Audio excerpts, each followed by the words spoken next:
பித்தப்பை ஆரோக்கியமாக வைத்துக் கொள்வது எப்படி? பித்தப்பை கற்கள் வராமல் தடுப்பது எப்படி? பித்தப்பை கற்கள் இருக்கு, அறுவை சிகிச்சை இல்லாமல் குணப்படுத்துவது எப்படி? உணவை கொண்டே அது சாத்தியம்தான். சுலபமான தினசரி உணவில் சேர்க்கின்ற சில பொருட்களை வைத்து அந்த பொருட்களை உணவாக சாப்பிடுவதன் மூலமாகவே பித்தப்பை கற்களை நம்மால் குணப்படுத்திக் கொள்ள முடியும். எவ்வாறு குணப்படுத்திக் கொள்ள முடியுங்கிறத விவரமாக பார்ப்போமா?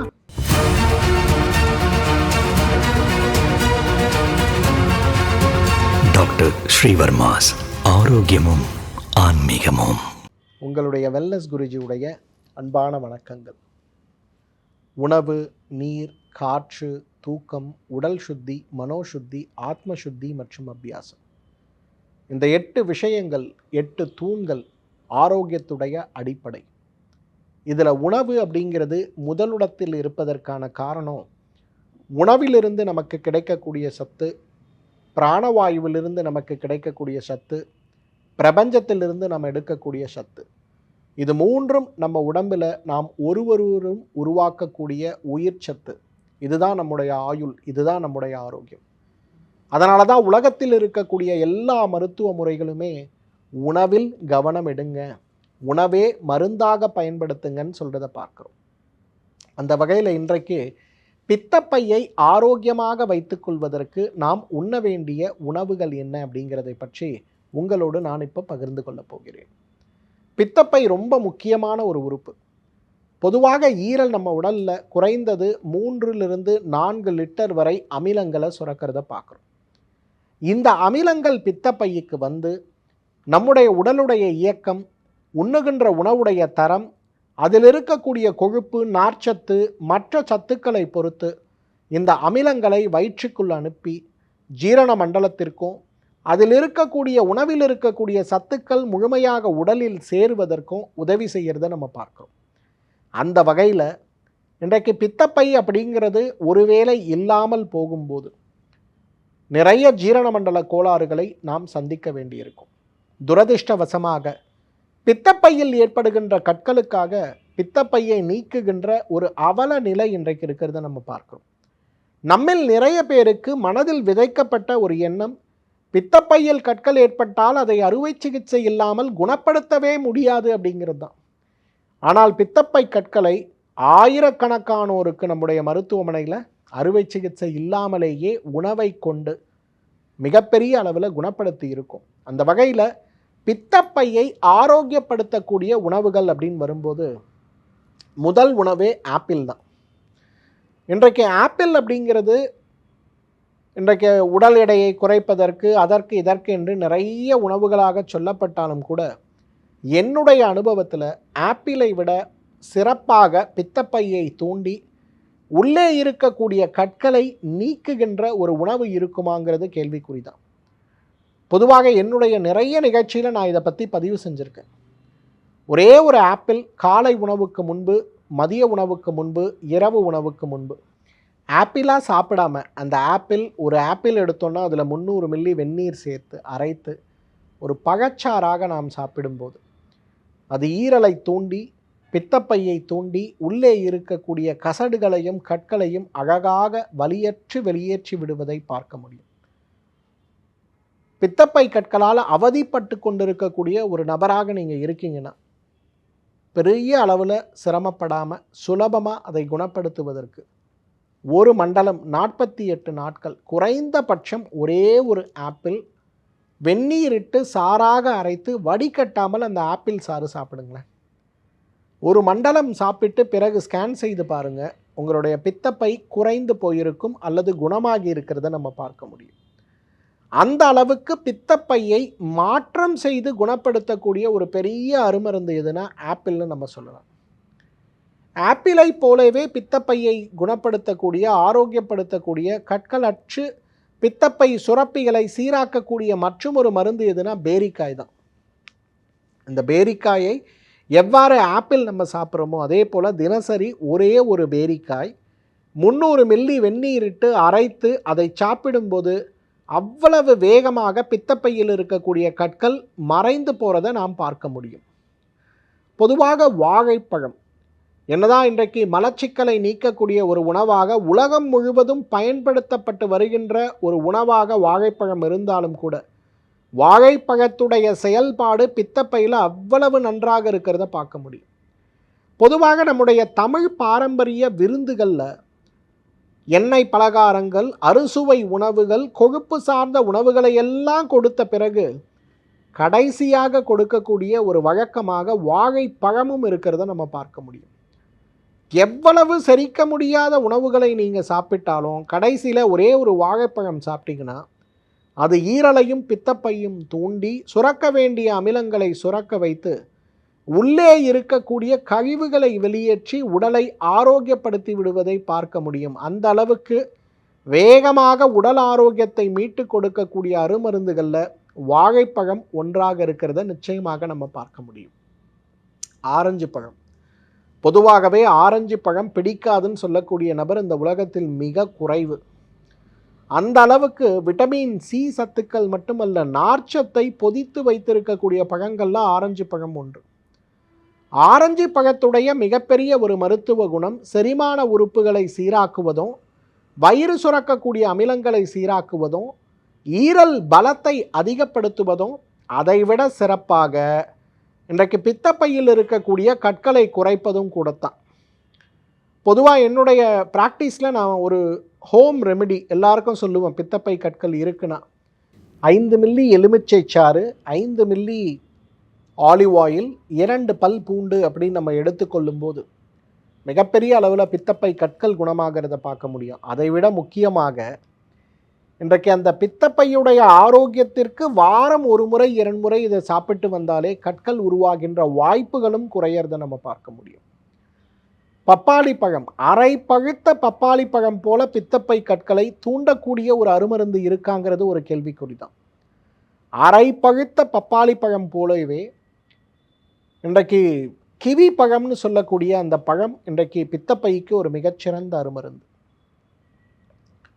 இன்றைக்கு யாருக்கெல்லாம் பித்தப்பை சரியாக வேலை செய்யவில்லை, ஜீரண மண்டல பாதிப்புக்கு உள்ளாகி இருக்கிறது, பித்தப்பை சுருக்கமாக இருக்கிறது, பித்தப்பையில் கற்கள் உருவாகி இருக்கிறது அப்படின்னு சொல்லக்கூடிய விஷயங்கள் இருக்கோ, அவங்கெல்லாம் பப்பாளி பழத்தையும் கிவி பழத்தையும் சாப்பிட ஆரம்பித்தாலே இந்த பித்தப்பையுடைய செயல்பாடுகளும் ஈரலுடைய செயல்பாடுகளும் மாறிவிடுவதை பார்க்க முடியும்.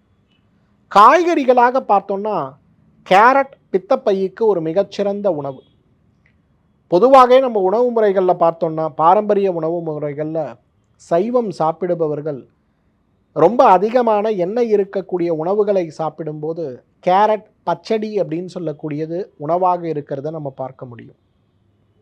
எங்கெல்லாம் ஜீரண சக்தி குறைவோ, எங்கெல்லாம் நார்ச்சத்து இருக்கக்கூடிய சக்தி குறைவாக இருக்கக்கூடிய உணவுகளை நம்ம சாப்பிட்றோமோ அங்கெல்லாம் கேரட் இருக்கிறத நம்ம பார்க்க முடியும். அந்த அளவுக்கு இந்த கேரட் அப்படின்னு சொல்லக்கூடிய உணவு பித்தப்பைக்கு மிகச்சிறந்த ஒரு உணவு. யாருக்கெல்லாம் பித்தப்பையில் கற்கள் இருக்கோ டெய்லி ஒரே ஒரு கேரட்டை எடுத்து தோல் சீவி சுத்தப்படுத்தி வாயிலிட்டு கடித்து, ஒரு வாய் கேரட்டை நீங்கள் வாயில் வைக்கிறீங்கன்னா 7 முறை அதை மென்று அரைத்து உமிழ்நீரோடு சாப்பிடுங்களேன். ஒரு மண்டலம், ஒரு 48 டேஸ் இதை பண்ணுங்கள். உங்களோட பித்தப்பையோட ஆரோக்கியமும் உங்களோட செரிமான ஆரோக்கியமும் பெரிய அளவில் மாற்றம் அடைந்திருக்கா இல்லையான்னு பாருங்கள். அதே போல் முட்டைக்கோசு நம்ம ஊருக்கான பாரம்பரிய ஒரு உணவு கிடையாது, அதனால் அது உடம்புக்கு நல்லதில்லை அப்படின்னு நினைக்கிறோம். ஆனால் முட்டைக்கோசிலிருந்து கிடைக்கக்கூடிய அளவுக்கு நார்ச்சத்து, சர்க்கரையை கட்டுப்படுத்தக்கூடிய ஒரு சிறந்த உணவாக இன்றைக்கு நமக்கு உதவுவது முட்டைக்கோசு தான். பூச்சி மருந்து போட்டு அது விளைவிப்பதால் அதை உபயோகப்படுத்துவதில் நம்ம எல்லாருக்கும் ஒரு சங்கடம் இருக்குது. ஆனால் வாரம் 1 முறையாவது முட்டைக்கோசை உணவாக நம்ம சாப்பிடும்போது நம்முடைய ஆரோக்கியம் அவ்வளவு மேம்படுவதை பார்க்க முடியும். முட்டைக்கோசு போலவே காலிஃப்ளவரும் பித்தப்பைக்கு ஒரு மிகச்சிறந்த உணவு. வாரத்துக்கு 1 முறை வெந்நீரில் காலிஃப்ளவர் போட்டு சுத்தப்படுத்தி புழு பூச்சிகளற்று பூச்சி மருந்து இடாத காலிஃப்ளவர் வாரம் 1 முறை உணவாக வேக வைத்த உணவாக சாப்பிடுங்க. அதை எண்ணெயில் போட்டு ஒரு பொரியலாக, ஒரு பகோடாவாக அல்லது ஒரு பஜ்ஜியாக சாப்பிட்டா நோய் இன்னும் அதிகமாகத்தான் செய்யும். வேக வைத்த உணவாக சாப்பிட்டு பாருங்களேன், அவ்வளவு அழகாக பித்தப்பை நோட்கள் தீர்ந்து போகிறத நம்ம பார்க்க முடியும். இன்றைக்கு நம்முடைய சர்க்கரை வள்ளிக்கிழங்கு பாரம்பரிய உணவுகளில் இருக்கக்கூடிய மிக அழகான ஒரு உணவு. இனிப்பு சுவை இருக்க குழந்தைகள் கூட விரும்புகின்ற ஒரு உணவாக இந்த சர்க்கரை வள்ளிக்கிழங்கை சொல்லலாம். சர்க்கரை வள்ளிக்கிழங்கை பற்றிய விழிப்புணர்வு ஒரு 30-40 வருடங்களாக நம்முடைய தமிழ் சமூகத்தில் அதிகமாக இல்லை. அதனால் அதோடைய விளைச்சலே நம்ம மாநிலத்தில் ரொம்ப குறைஞ்சி போச்சுன்னு சொல்லலாம். ஆனால் கடந்த 3-4 வருடங்களாக சர்க்கரை வள்ளிக்கிழங்கிலிருந்து எடுக்கக்கூடிய சில மூலக்கூறுகள் இன்றைக்கு மிகப்பெரிய அளவில் உடலுடைய ஆரோக்கியத்திற்கு உதவி செய்து சர்க்கரை நோய்க்கே பெரிய மருந்தாக இருக்கிறது. புற்றுநோய்க்கு செய்யக்கூடிய சில மருந்துகள் இதில் இருக்கக்கூடிய மூலக்கூறுகளிலிருந்து தயாராகி கொண்டிருக்கிறது. அப்படிங்கிறதுனால இன்றைக்கு சர்க்கரை வள்ளிக்கிழங்கை உணவாக பயன்படுத்துகின்ற ஒரு வழக்கமே நம் சமூகத்தில் மாறிக்கொண்டு வருவதை நம்ம பார்க்கிறோம். மாலை நேரங்களில் குழந்தைகள் வீட்டுக்கு வரும்போது எண்ணெய் பலகாரங்களையோ அல்லது நேரடியாக கிடைக்கக்கூடிய பிஸ்கட்டுகளையோ கேக்குகளையோ கொடுப்பதற்கு பதிலாக அந்த குழந்தைகளுக்கு இந்த சர்க்கரை வள்ளிக்கிழங்கை வேக வைத்த மாலை நேர சிற்றுண்டியாக நம்ம கொடுக்கும்போது குழந்தைகளுடைய ஆரோக்கியம் மேம்படுவது மட்டுமல்ல, அவர்களுக்கு பித்தப்பை சார்ந்த கற்களோ அல்லது பித்தப்பையுடைய செயல் குறைபாடுகளோ இல்லாமல் இருக்கிறத பார்க்க முடியும். பிரவுன் ரைஸ்ன்னு சொல்லக்கூடிய சிகப்பரிசி பித்தப்பை கற்களுக்கு ஒரு மிகச்சிறந்த மருந்து. யாரெல்லாம் பித்தப்பை நோயினால் அவதிப்படுறோமோ வாரம் 2 முறையாவது அல்லது நோய் சரியாகின்ற வரையிலும் வெறும் சிகப்பரிசியை மதிய உணவாக அல்லது சிகப்பரிசியில் செய்த புட்டு வகைகளை நாம் சாப்பிட்டாலே நம்முடைய ஆரோக்கியம் மேம்படுவதை பார்க்க முடியும். சமையலில் நாம் பயன்படுத்தக்கூடிய மஞ்சள், இஞ்சி, பூண்டு, வெந்தயம் இவை அனைத்துமே பித்தப்பைக்கு மிகச்சிறந்த ஒரு உணவுகள். பொதுவாக நாம் சேர்க்கின்ற அளவு சற்று குறைவாகத்தான் இன்றைக்கு சமையலில் மஞ்சளையும் ஜீரகத்தையும் நம்ம சேர்க்கிறோம். பூண்டு, இஞ்சிங்கிறது இன்றைக்கு பெரும்பாலும் சமையலில் சேர்க்கிறோமாங்கிறதே கேள்விக்குறியாகிவிட்டது. நல்ல ஒரு ஆள்காட்டி விரல் அளவுக்கு இஞ்சி, குறைந்தது ஒரு 10 பல் பூண்டு, குறைந்தது ஒரு 5 கிராம் அளவுக்கு மஞ்சள், குறைந்தது ஒரு 5 கிராம் அளவுக்கு வெந்தயம் வீட்டில் இருக்கக்கூடிய ஒவ்வொரு நபருக்கும் அவர்களுடைய உணவாக நாம் சேர்க்கும்போது பித்தப்பை சார்ந்த ஈரல் சார்ந்த சிரமங்களற்ற ஒரு ஆரோக்கியமான வாழ்க்கை நமக்கு கிடைக்கிறத பார்க்க முடியும். இன்றைக்கு எத்தனை பேர் அறுவை சிகிச்சைக்காக பித்தப்பை கற்களோடு அவதிப்பட்டு கொண்டிருக்கிறார்கள்னு பாருங்கள். அந்த மாதிரி அவதிப்பட்டு கொண்டிருப்பவர்கள் கூட உணவில் இந்த மாற்றத்தை கொண்டு வரும்போது கற்கள் வேகமாக குணமாகிறத பார்க்க முடியும். கருஞ்சீரகத்துடைய மிகப்பெரிய பயன்களில் ஒன்று பித்தப்பையுடைய ஆரோக்கியம்தான். கருஞ்சீரகத்தை உணவாக நம்ம பயன்படுத்தும் போது அவ்வளவு வேகமாக உடல் ஆரோக்கியம் மேம்படுவதை பார்க்க முடியும்.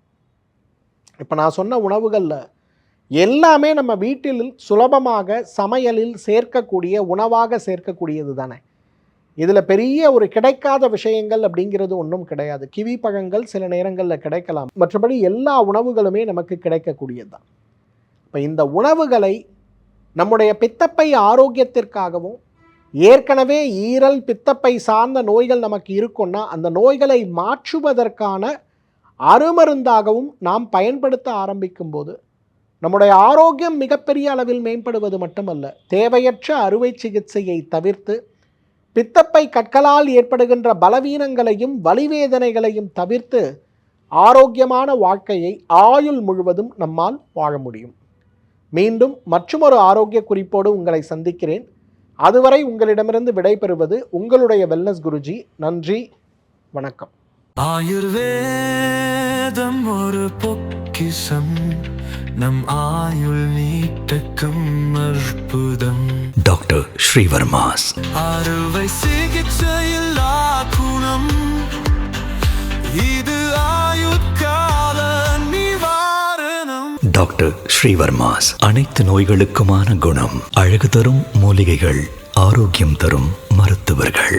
டாக்டர் ஸ்ரீவர்மாஸ், ஆரோக்கியமும் ஆன்மீகமும். ஸ்ரீ வர்மா ஆயுர்வேதா மருத்துவமனையின் வெல்னஸ் குருஜி அவர்களை ஆகஸ்ட் மாதம் 5ஆம் வாரம் 25ஆம் தேதி திங்கட்கிழமை மதியம் 12 மணி முதல் இரவு 8 மணி வரை கோடம்பாக்கத்திலும், 26ஆம் தேதி செவ்வாய்க்கிழமை காலை 6 மணி முதல் மதியம் 12 மணி வரை திருவள்ளூரிலும், 26ஆம் தேதி செவ்வாய்க்கிழமை மதியம் 1 மணி முதல் மாலை 6 மணி வரை அம்பத்தூரிலும், 27ஆம் தேதி புதன்கிழமை காலை 7 மணி முதல் மதியம் 1 மணி வரை கோடம்பாக்கத்திலும், 28ஆம் தேதி வியாழக்கிழமை காலை 6 மணி முதல் மாலை 6 மணி வரை சேலத்திலும், 29ஆம் தேதி வெள்ளிக்கிழமை காலை 7 மணி முதல் மதியம் 1 மணி வரை திருப்பூரிலும், 30ஆம் தேதி சனிக்கிழமை காலை 6 மணி முதல் மாலை 6 மணி வரை கோயம்புத்தூரிலும், 31ஆம் தேதி ஞாயிற்றுக்கிழமை காலை 8 மணி முதல் மாலை 6 மணி வரை வேளச்சேரியிலும் சந்தித்து ஆச்சார்யா டாக்டர் ஸ்ரீவர்மா அவர்களிடமும் வெல்னஸ் குருஜி அவர்களிடமும் நேரடியாக பயிற்சியும் ஆசியும் பெற்ற doctor Hemala Tiruvallur, doctor Aneesh Fathima Ambattur, doctor Surya Kodambakkam, doctor Jayarupa Manapakkam, doctor Megala Velachery, doctor Jayakanthan Pondicherry, doctor Rizwana Tiruvannamalai, doctor Saraswathi Salem, doctor Mary Kalsa Tiruchi, doctor Abinasha Thanjavur, doctor Abina Mubisha Madurai, doctor Jebashin Nagercoil, doctor Malathi Coimbatore, doctor Kiruthika Hosur, doctor Guna Apsara Bangalore, doctor Navaneeth Hyderabad, doctor Siddhanath Mumbai. பட்டப்படிப்பு மற்றும் பட்ட மேற்படிப்பு முடித்த மருத்துவர்களை சந்தித்து சிகிச்சை பெறலாம்.